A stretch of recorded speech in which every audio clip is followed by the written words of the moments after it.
performance management berbasis KPI.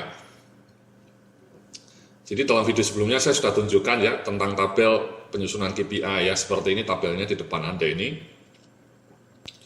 Jadi inilah yang sebaiknya disusun Mas ya Mbak-mbak ya, di bulan Januari tanggal 1 sebaiknya sudah siap. Ya, jadi tidak ada lagi yang terlambat kalau memang annual performance management di kantor Anda Januari Desember ya. Jadi Januari minggu pertama sudah siap, sudah desain. Nah nanti kemudian setelah itu ya tiap bulan dilacak Mas monitoringnya. Ini saya memberikannya hanya realisasi saya langsung ya. Tapi kalau misalnya nanti Anda mau menerapannya seperti ini, contohnya di Excel ya. Ini Excelnya bisa Anda download juga nanti ya. Bisa Anda download tabel Excel ini. Jadi ini seperti ini ya tabelnya ya. Nah kemudian nanti realisasinya itu ya dilacak seperti ini Mas. Nah ini Mas ya. Jadi nanti diisi ini, ketekunan mengisi ini yang kadang-kadang rumit ya, yang kadang-kadang tidak ada. Caranya adalah tadi yang seperti yang saya bilang tadi, jadi HRD-nya harus memberikan panduan bahwa tiap departemen, tiap manajer, setiap asmen ketika meeting bulanan harus menggunakan KPI-nya. Bahkan kalau perlu ininya ditempel ya, di dalam dashboard manajemen. Contoh isiannya seperti ini Mas ya. Nah ini Mas isiannya ya, sudah terisi. Misalnya KPI-nya persentase yang ngumpulin di bulan Januari baru 90% ya. Ada yang terlambat ini, Februarinya naik, dan kemudian Maret sudah 100%, sampai April ya terus, 100% terus sampai Desember nanti. Ya. Jadi ini adalah nanti angka yang kita lacak adalah definisinya adalah bahwa ketepatan waktu mengisi form berbasis KPI ya pada akhir tahun ya ternyata sudah 100% ya misalnya ya. Jadi nanti akhir tahun memakai angka terakhir ini ya 100%. Nah kemudian skor kinerja 6 bulan ya dilacak juga ya, tiap bulan dilacak kalau ada karyawan baru ya. Setelah 6 bulan direkrut misalnya dites. Nah ini skornya kadang 890, Februarinya 85, Maretnya 80, Aprilnya 80 dan seterusnya. Kemudian ini ya persentasenya ada ketepatan waktunya, kadang-kadang tepat waktu 100%, kadang-kadang meleset. Kemudian assessment ini tidak setiap bulan dilakukan ya, jadi dilakukan hanya bulan Juni. Jadi makanya dia ketemu hanya di bulan Juni, angkanya 10 ya. Jadi lolos sesuai target. Ya, sementara Januari sampai Mei tidak ada datanya ya tulisnya NA kayak gini Mas. No available, no data atau no available data. Jadi kosongin aja. Nanti yang kita pakai adalah angka ini. Kemudian yang rata-rata jam pelatihan karyawan di bulan Januari mungkin masih sedikit, trainingnya hanya 10 jam, naik lagi menjadi 20 jam, naik 30 jam, sampai kemudian 35 jam. Ini nomor 4 ini KPI-nya adalah akumulatif. Mirip nomor 1 ini KPI-nya ya. Makin lama makin naik sesuai dengan target. Jadi angka yang dipakai adalah angka terakhir. Ya, 35 jam ini. Kemudian monitoringnya, jumlah programnya yang dimonitor di bulan Januari ada 2, di Februari ada 1, di Maret ada 2, di April ada 1, Mei, Juni, seterusnya. Ya. Kemudian ini rasio cost-nya ini kebetulan 6% semua. Ya. Nah, nanti kemudian di skor, di realisasinya ada yang di ini Mas ya, ada yang berbentuk istilahnya itu ada 3 tipe ya, ada 3 tipe untuk menggabungkan skor realisasi ini. Yang tipe pertama adalah data terakhir atau data terkini ya. Sehingga misalnya realisasi semester 1 ini kita yang metode nomor 1 ini data terkini ini adalah KPI yang ini Mas. KPI nomor 1 sama KPI nomor 2 ya, kita coba hide supaya kelihatan ya. Jadi ada KPI nomor ini sama ini data terakhir ya, KPI data terakhir. Sehingga realisasinya 100%, realisasi semester 1. Ini 35 jam. Ya, realisasi semester 1 ini tulisannya.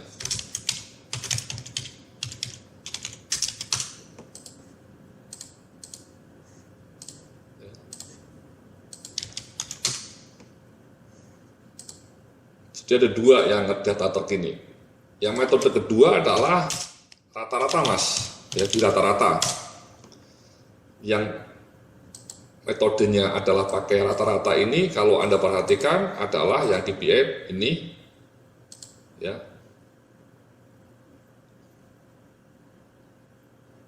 Kemudian juga ini rata-rata, ya.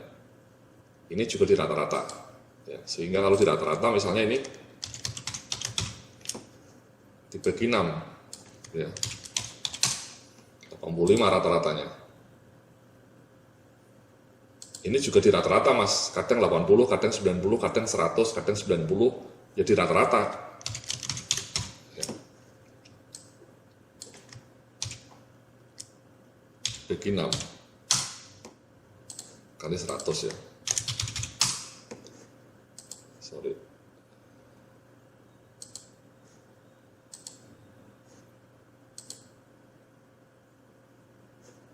Ya. Ini seharusnya 100 ya. Pakai number. Pakai number semua mas. Ya bukan pakai persentase ya.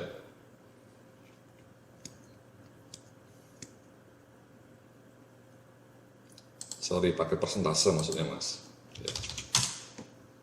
Ini pakainya angka karena ini targetnya angka. Ini pakainya persentase juga.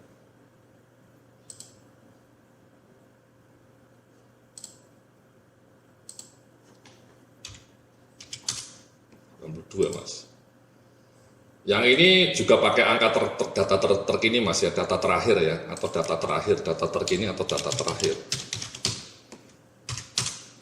Ya, berapa data terakhirnya 10 ya, tinggal tulis 10. Ya seperti yang contoh ini 35 jam, yang 10 sama yang nomor 1 itu adalah pakai data terkini, data terakhir.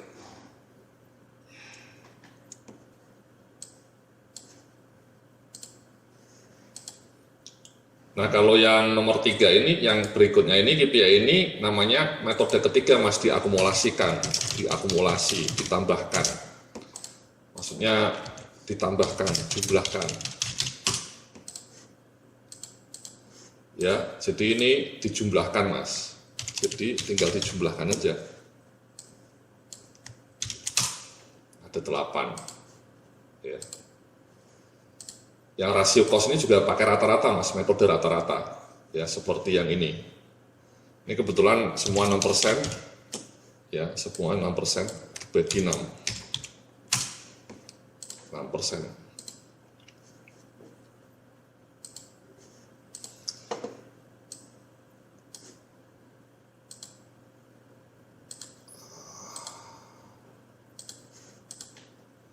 Jadi seperti itu mas ya, caranya untuk merekap skor atau merekap realisasi itu bisa pakai data terkini, ya. Yang saya kasih warna data terkini, warnanya ini,